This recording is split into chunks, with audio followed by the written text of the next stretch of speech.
Salvete! Welcome back to Weekly Roman History. This is part 16, the conclusion of the Julio-Claudian emperors. I'm Madeline Weiner. You can follow me on Instagram and of course subscribe to the channel here on YouTube. Today we'll continue the empire by finishing the Julio-Claudian Dynasty, the first group of Rome's emperors. The content warnings for this video are suicide, twice, and domestic violence. All of them are very brief. Let's answer a few questions to review. We'll start with an easy one. Who was the first emperor? Pause here if you need to think about it. If you said Augustus, you're right. Julius Caesar isn't considered an emperor. Though he did much of what Augustus did, he was a dictator, and it was Augustus who set up the delicate balance between himself and the Senate that began the empire period. Romulus was the first king 7 centuries earlier, and Tiberius was the second emperor. Next, what was the relationship of Tiberius to Augustus? If you said stepson, you're right. Augustus had no biological sons, only a daughter, Julia. His grandsons, Julia's sons, were favored as heirs, but they died young. If you said great-nephew, that's actually the relationship between Augustus and Julius Caesar. Okay, on with our show. Here's our roadmap. Rome's third emperor, Caligula, takes the throne, promising a new era. But he becomes cruel and wasteful, and he is assassinated by a conspiracy of senators. His uncle, Claudius, is elevated to replace him. Though Claudius is known as a weak emperor, he leads an invasion of Britain that is the only significant expansion of this era. Claudius is murdered by his own wife so that she can elevate her son Nero to the throne. Nero is another nightmare. He murders his mother and seems more concerned with singing and playing the lyre than with governing. Nero is killed after the armies in the provinces rebel against him, kicking off a chaotic year of civil war known as the Year of the Four Emperors. So there are 5 Julio-Claudian emperors. Augustus was the first. He's the Julius in Julio-Claudian, a member of the Julian clan, just like his great-uncle, Gaius Julius Caesar. But as we've just reviewed, Augustus couldn't find an heir in his own family, and had to resort to his stepson, Tiberius Claudius Nero. Thus, the second emperor, Tiberius, is in the Claudian clan, not the Julian. Hence, the Julio-Claudian Dynasty. There are 4 Claudian emperors in the Julio-Claudian Dynasty: Tiberius, Caligula, Claudius, and Nero. You might remember the Claudius family from our Republic videos. There was Appius Claudius, the tyrant of the second decemviri, Appius Claudius Caecus, builder of roads and aqueducts, Publius Claudius Pulcher, who tossed the sacred chickens into the sea, and Publius Clodius Pulcher, the patrician tribune and maestro of mob violence. The Gains Claudia has a reputation as arrogant aristocrats who will not suffer any challenges to their supremacy. Some of our emperors today will play into that reputation. The third emperor of Rome's official name is Gaius, but history knows him by his nickname, Caligula. When Gaius was a little boy, his father, Germanicus, was an important general. He was Tiberius's nephew, and for a time his heir apparent. Germanicus brought his little son Gaius to visit his troops, dressed in a tiny Roman military uniform. The Roman military boot is called a caliga. Caligula is the diminutive, little boot. So Gaius's nickname, Caligula, comes from the little booties his father dressed him in as a child. Now remember that Tiberius was a paranoid and ill-tempered emperor who persecuted many with treason trials. Tiberius often targeted his family with these trials, because they were the ones most likely to try to replace him as emperor. Much of Caligula's family winds up executed or exiled, so Caligula leaves Rome to join his great-uncle Tiberius on Capri. He spends years cozying up to the aging emperor. When Tiberius dies, Caligula is his clear choice for successor. The Praetorian Guard and Senate support him too, and the people are optimistic. Caligula seems to usher in a new age after the bitter, reclusive Tiberius. He puts on lots of public games and starts some big building projects. He's just the fresh start that Rome needed. But 6 months into his reign, he falls seriously ill, and after he recovers, everything changes. Many historians try to pin the change on Caligula's illness, saying it affected his mind somehow, perhaps too high a fever or some other malady that damaged his brain. But his later behavior is not insane so much as it is megalomaniacal. What seems more likely to me is this. As Caligula lay ill on what could well have become his deathbed, he witnessed those close to him jockeying for position and fighting over who would replace him. After 6 months of being hailed as a golden new hope, all the people who were supposed to care about his welfare were more eager to replace him than help him. I don't think the illness drove Caligula mad. I think he saw things that changed his outlook for the worse. Caligula becomes unmistakably autocratic. He demands to be worshipped as a living god, and spends most of his energies on lavish parties and celebrations. Tiberius had left Rome with an enormous budget surplus, because of course the stingy, no-fun recluse didn't spend much money. Caligula burns through the whole surplus and has to raise taxes to pay for his habits. He confiscates wealth from senators and shuts down the public grain distribution, causing the poor to go hungry for the sake of his lavish lifestyle. Most of the specific stories about Caligula need to be taken with a healthy dose of skepticism, because as you may remember, Roman historians love to report unsubstantiated rumors, exaggerate, and straight up lie. But one story that is worth noting, even as we take it with a grain of salt, concerns Caligula's favorite racehorse, Incitatus. Caligula frequently told senators that Incitatus was better than any of them, so he added Incitatus to the Senate. The horse lived in a stable covered in ivory and gold, and invited other senators to dinner there, where they had to treat him as their host. Caligula even talked about making Incitatus consul, but he never carried that one through. You can see how that story can be interpreted as Caligula being crazy, but you can also see it as him deliberately embarrassing senators by lording his power over them. They have to go along with his cruel jokes if they want to stay in his favor and, alive. On the military front, Caligula can't compete with the reputations of Augustus and Tiberius. He has no military victories to his name, and it befits an emperor to have military glory. So he makes plans to conquer Britain, which Caesar had tried and failed to do. But he finds the armies in the north poorly disciplined and ill-trained for the task. So he leads the army into the English Channel, has them gather seashells in their helmets, and brings them home to celebrate a farcical triumph for a victory over the sea. Another story we need to approach with skepticism, and another that can sound either crazy or just cruel, depending on how you look at it. Caligula has some actual military victories in the east. His most lasting effect is the destabilization of Judea. It has been an uneasily peaceful province since its annexation by Pompey, but Caligula outrages the Jews by proposing putting a huge statue of himself in the Temple of Jerusalem, the most holy site of Judaism, which is, monotheistic and not fond of false idols. He never puts up the statue, but the unrest leads to the outbreak of the First Jewish Revolt a few decades later in 66. After 3 years of constant abuse of the Senate, Caligula is murdered by a conspiracy of senators in January of 41 CE. Caligula is putting on a day of public games, which he did frequently, and he is surrounded and stabbed during a break. The Praetorian Guard murders much of Caligula's family. The Senate subjects Caligula to a new indignity for an emperor. They cancel all of his official acts, destroy representations of him, and remove his name from all buildings and inscriptions.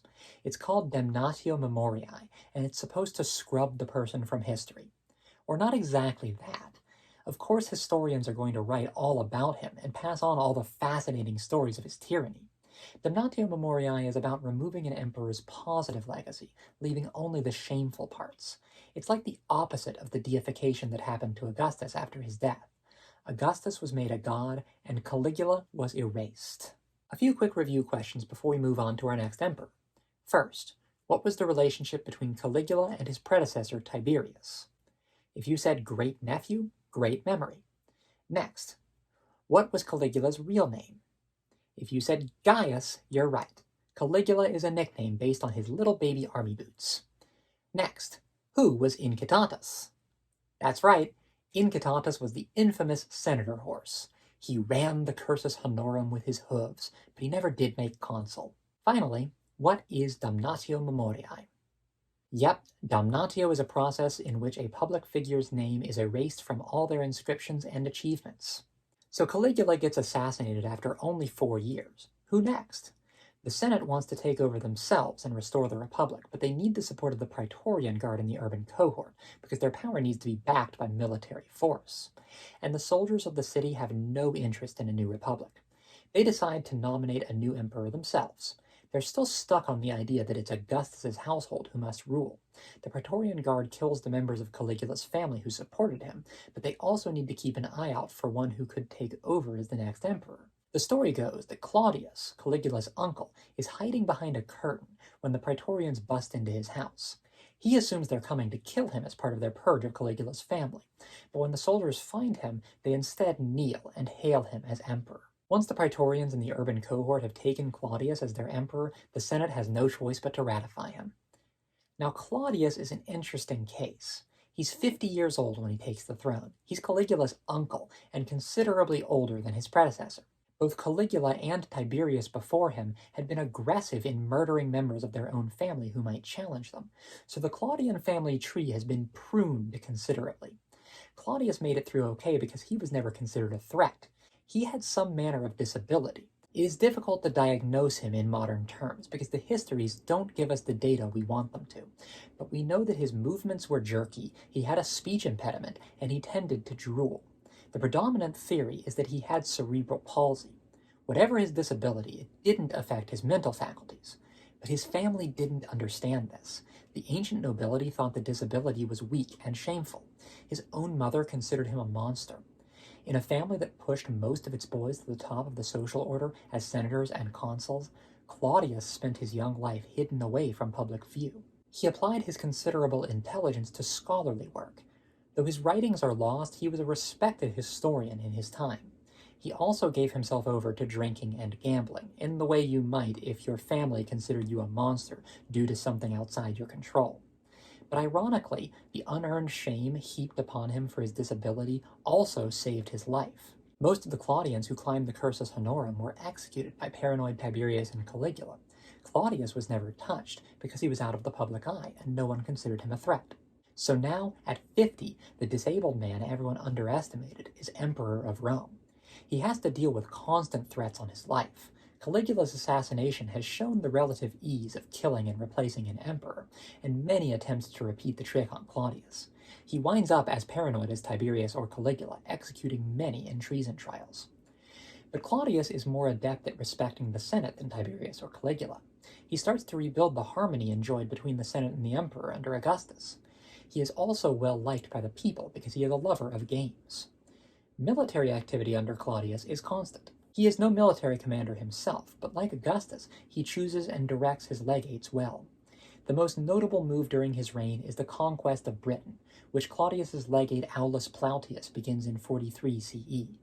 Claudius himself travels to Britain for 16 days at the culmination of the conquest. Rome will work on expanding its territory in Britain for the next several decades, but Claudius is the one who finally cracks Britain, succeeding where Julius Caesar failed. Claudius is generous in granting citizenship to various provinces. Remember when entire wars were fought over the citizenship question for Italian allies. Now Claudius grants citizenship to many different groups. He even makes a group of Gallic chiefs into senators, despite some objections from current senators. But Claudius is also considered a weak ruler. His confidants are not senators and noblemen, but women and freedmen. These were the sorts of people he formed close relationships with when he was young and hidden from the public eye, so they're the people he's most comfortable with. The social elites don't like this a bit, because it feels to them that their inferiors are being given more influence than they are. Imperial freedmen have been an important part of bureaucracy since the days of Augustus, but Claudius enlarges their role. Most powerful in Claudius's life is his wife. He has a string of them. His third wife, Messalina, does a lot of shady business before being caught conspiring against Claudius. The Praetorians have Messalina executed before she can speak to Claudius.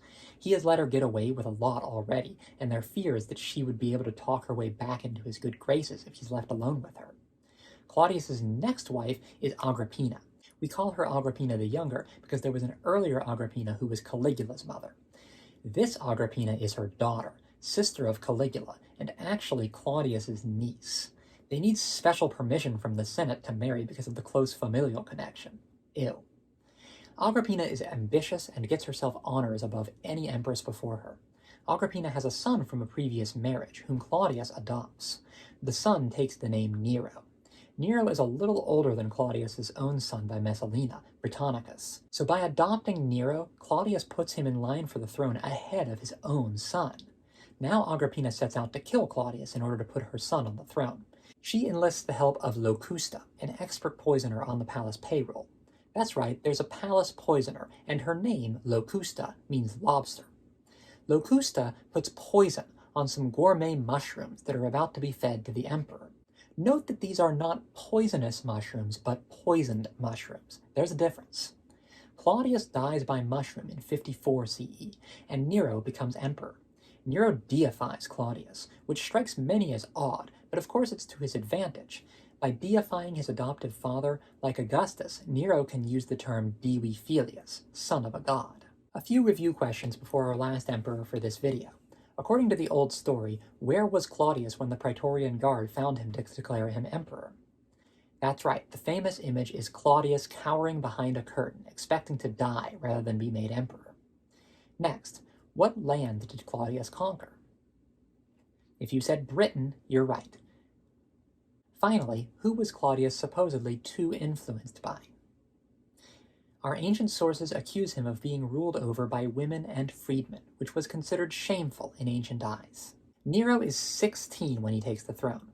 Of course, no one would trust a 16-year-old to run an empire without help. No offense to any 16-year-olds in the audience. Nero has two tutors, his Praetorian prefect Burrus, who advises him on military matters, and the senator and Stoic philosopher Seneca the Younger, who advises him on moral matters and helps with the Senate. With these two steering him, Nero's first 5 years are very successful, a model of good, harmonious government. Palace life is a little more chaotic. Nero's mother Agrippina is exerting a lot of influence, trying to run the empire through her son. You can see her crowning him in this sculpture, and here is a coin from this period depicting Agrippina right alongside Nero as a co-ruler. Nero seems okay with this at first, but soon he starts to rebel. Agrippina doesn't like her son's new independent streak, and she starts to suggest that maybe Britannicus would be better on the throne. Britannicus is Claudius's son, the one Claudius left in a precarious position by adopting Nero and putting him first in line for the throne. Nero can't have a legitimate claimant to the throne around, so he decides to send his mother a decisive message by killing Britannicus. He calls on Locusta, the palace poisoner, the same one Agrippina hired to kill Claudius. Locusta proposes some poisons that will act slowly and make it look like an accident, but Nero says no. He wants this obvious. It's a message. So Locusta makes a poison that will drop Britannicus like a stone. They sneak it into the snow that is used to chill wine at palace dinners, because it isn't tested by the food tasters. Britannicus sips his wine and drops dead. You can imagine the scene at dinner. But Nero says he's just having an epileptic seizure and will soon recover. Everyone knows what just happened, but they have to play along and keep having dinner like Nero didn't just kill his stepbrother. Message delivered. All this unfolds only 4 months into Nero's reign. He's still 16, and Britannicus was 15 at his death. Agrippina is weakened by this move, but she persists. Before long, Nero has her ejected from the palace. 5 years into his reign in 59, Nero celebrates his Juvenalia, a festival for a young Roman man's first shave. After this symbolic step into manhood, Nero decides to take real control of his empire. This is where the years of good government led by Burrus and Seneca come to an end, and Nero's corrupt reign begins. Probably the biggest symbol of Nero's independence is his decision in 59 to murder his mother. He knows he can't use poison. She's an old poisoner herself, and thus far too cautious. So he invites her to dinner in the Italian seaside resort town of Baiae, and sends her home on one of his own boats. He's had the boat rigged with a trick awning that collapses on purpose and is weighted with lead. His sailors trigger the awning and sink the boat. But Agrippina escapes the weighted awning and swims to safety. Nero knows the time for tricks is over and sends soldiers to Agrippina's house to kill her. Burrus allows all this to happen, but loses favor with Nero shortly thereafter anyway. Nero dismisses both Burrus and Seneca in favor of a new Praetorian prefect, Tigellinus, who proves to be extremely corrupt. Burrus dies. It's unclear whether Nero had anything to do with it. Seneca is accused of taking part in an assassination plot and forced to commit suicide. As much as Nero wants to take the reins of the empire for himself, he's considerably more interested in the arts and performance than he is in government. He takes up the lyre and begins to perform in public, singing his own compositions. He puts on extravagant athletic and artistic games and performs in them himself. The common people love it, but the Senate considers it shameful and unmanly. Performers at this time are usually slaves or freedmen and have an extremely low social status. Nero's image as an effeminate performer is not helped by the fact that there is very little military activity in his reign. In 62, Nero divorces his wife Octavia, daughter of Claudius, in order to marry Poppaea, the wife of his friend Otho. He gives Otho a governorship in Spain for being so obliging. Nero later has Octavia murdered in exile, and Poppaea doesn't fare well either. Nero murders her in a domestic dispute in 65. In 64, the Great Fire breaks out. Fires were a common hazard of ancient cities because they were crowded and built mostly of wood. This one is particularly devastating, destroying a vast swath of Rome. Only 4 of its 14 regions are not damaged. There is a prevalent rumor that Nero was neglectful during the fire, or that he caused it. The old cliché is that Nero fiddled while Rome burned. You'll often see popular images of Nero with a violin. This is wrong on a lot of counts. Of course, Nero played the lyre, not the violin, which doesn't exist yet. But more importantly, Nero is out of the city during the fire. When word reaches him, Nero hurries back and works on relief efforts. So far, so good. But after the initial cleanup, he makes his blunder. He takes much of the land cleared by the fire and uses it to build an enormous pleasure palace for himself, called the Domus Aurea, or Golden House. It is a seriously lavish building. It was even said to have had a rotating dining room, so your view of the city was always changing. People are upset about this and start to spread rumors that Nero started the fire in order to clear land for the palace, which isn't true. To take the heat off himself, Nero looks for a scapegoat and finds it in a new religious minority that the Romans are pretty confused about. Nero blames the fire on Christians and has many of them tortured and executed, making him the first emperor to persecute Christians. Contrary to what you might think, most Roman emperors were neutral toward Christianity. There are a handful of times in which emperors chose to persecute Christians, and this is one of them. Throughout his reign, Nero has mostly ignored the army, focusing on musical achievements. He takes a trip to Greece to compete in the great Greek artistic competitions, and back at home, he parades his awards in a sort of triumph, implicitly mocking the army by celebrating artistic victories the way most emperors celebrate military ones. In 67, some of the commanders of the army begin to rebel against him. The first is a general named, and I promise I'm not making this up, Vindex. Vindex is a governor in Gaul, and he is fed up with Nero's neglect of the army, so he decides to wipe Rome clean of this emperor. Several other governors join him, most notably Galba, who is leading a province in Spain. Forces loyal to Nero defeat and kill Vindex, but Galba is much stronger. Galba wins over the Senate, who hates Nero very much. Nero panics and makes plans to escape east, but the Praetorian Guard and his palace staff refuse to help him. A freedman leads him to a phony safe house where a group of conspirators is waiting for him. Given the choice between murder and suicide, Nero kills himself. His last words are, "Qualis artifex perio," or "What an artist dies in me." Notice how he thought of himself at the end, an artist, not an emperor. At his death, the people mourned deeply and honored him for many years after. Though he had lost the support of the Senate and the army, Nero was actually extremely popular with the people all the way until the end. Okay, time for the big review. We had 3 emperors in this video. Pause here to match these attributes to the emperor they describe. Alright, here's where you should have sorted everything. Nero's death kicks off 18 months of civil war that revealed the secret of the empire, to use the words of the historian Tacitus. The secret that emperors could be made in the provinces, that emperors don't have to come from the same family line, that emperors are just warlords, and any suitably powerful general can become one. Once the generals get the idea that they can acclaim themselves emperor and challenge for the throne, there's no going back.